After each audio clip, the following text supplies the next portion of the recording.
The Girl Next Door. In the summer of 1965, a quiet Indiana neighborhood seemed like the perfect place to live, a small, friendly community where children played in the streets, and neighbors shared their lives openly. The suburbs were the embodiment of comfort and security, a world insulated from the unknown dangers lurking beyond. This was where Sylvia Likens, a sweet, shy 14-year-old girl, was sent to live temporarily with her little sister, Jenny. Their parents, carnival workers who traveled frequently, had entrusted them to the care of Gertrude Banaszewski, a woman they thought was respectable and nurturing, even if she was struggling financially with 7 children of her own. At first, Sylvia felt hopeful. She tried her best to blend in, helping with chores, caring for the younger children, and treating Gertrude with kindness. Sylvia was a soft-spoken girl with a natural sweetness that seemed to endear her to everyone she met. But soon, she began to notice cracks in the surface of Gertrude's pleasant demeanor. Gertrude, beneath her polite facade, harbored years of bitterness, her spirit weathered by failed marriages, poverty, and a gnawing resentment toward the world. Sylvia's innocence, her kindness, her beauty, it all seemed to grate on Gertrude, as if Sylvia's very existence was an affront to her own miserable life. The shift was gradual. It began with small reprimands, harsh words here, a raised voice there. Then one day, Sylvia misplaced a small sum of money meant for groceries. Gertrude's reaction was explosive. She accused Sylvia of stealing, of lying, of being a bad influence. Her accusations were fierce, her voice cracking as she shouted, veins bulging with rage. Sylvia, stunned and terrified, tried to explain, but Gertrude wouldn't listen. Instead, she slapped Sylvia hard across the face, sending a shockwave through the girl, who couldn't understand what she had done to deserve such fury. This first outburst opened a floodgate of cruelty that would only grow darker with time. Gertrude's anger became a daily ritual, each day bringing a new accusation, a fresh punishment. At first, it was limited to scoldings and slaps, but soon Gertrude's rage began to infect her children, who watched with wide eyes as their mother targeted Sylvia.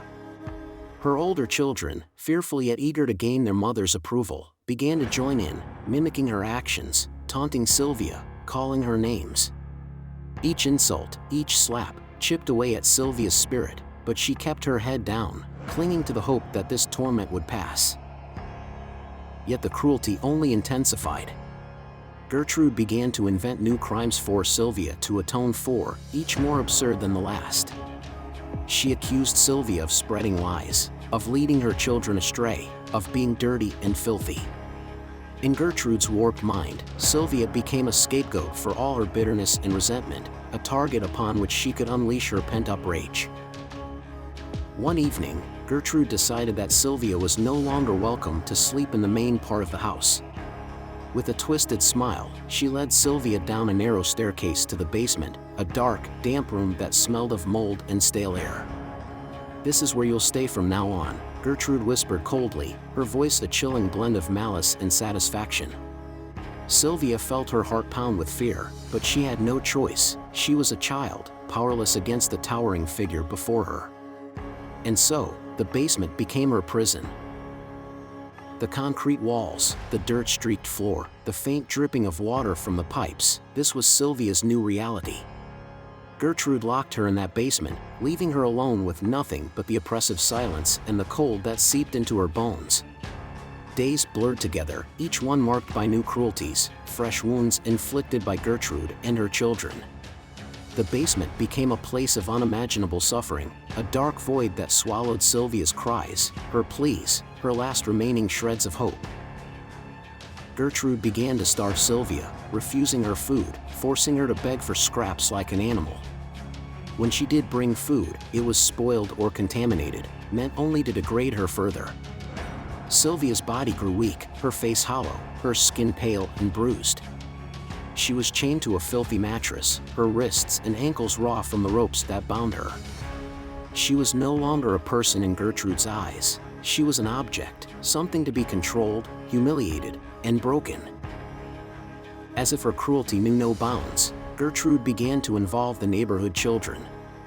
She invited them over, whispering to them that Sylvia was evil, that she needed to be taught a lesson. The children, drawn in by morbid curiosity and Gertrude's twisted encouragement, began to participate in the torment.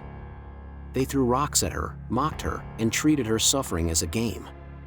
Some brought sticks, matches, and stones, eager to join in the spectacle of Sylvia's misery. Her cries, her pleas, were met with laughter and taunts, her suffering a form of twisted entertainment for those who should have been her protectors.